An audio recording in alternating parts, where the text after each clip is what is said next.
I think, first of all, it's very important to have the multidisciplinary team discussions about these patients. I think an open discussion with the radiation oncologist and medical oncologist is absolutely essential, coordination of care. I think having office staff members, nurses, fellows, residents who are well versed in identifying immune-related adverse events, particularly pneumonitis in this patient population, is important. So a lot of education has to go into building a team that is capable of taking care of these patients. I think if there are any questions, reaching out to colleagues who might have more experience dealing with this locally advanced disease is also important. I think a lot of us are available sort of to have a discussion as to whether a patient is appropriate for treatment with, again, what I would consider to be fairly aggressive regimen. I think not shying away from offering this treatment to a patient who's a little bit older is also another important point.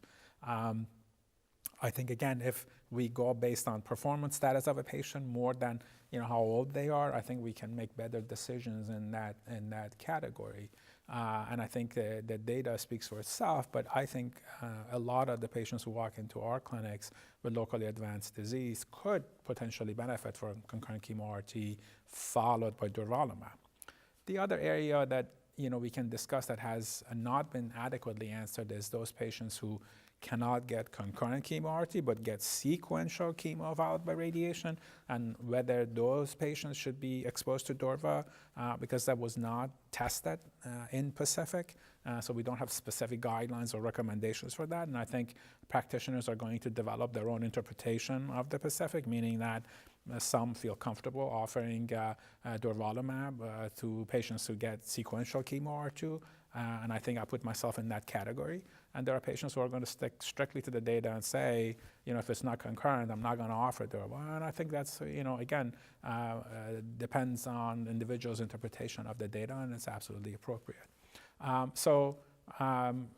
Again, that's basically what I have to say for community oncologists dealing with patients with locally advanced disease that were available for discussions, consultations if needed, multidisciplinary team, and being aware of the potential toxicities.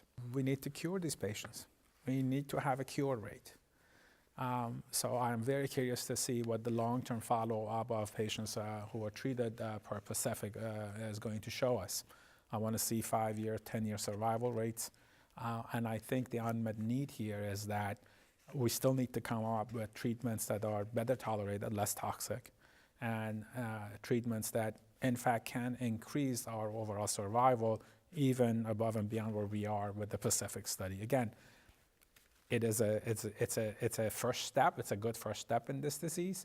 It's a major improvement after many decades of not having significant improvement, but I don't think the work is done. The story with PD-L1 negative tumors, as we just discussed, I think that definitely deserves attention and we should address it.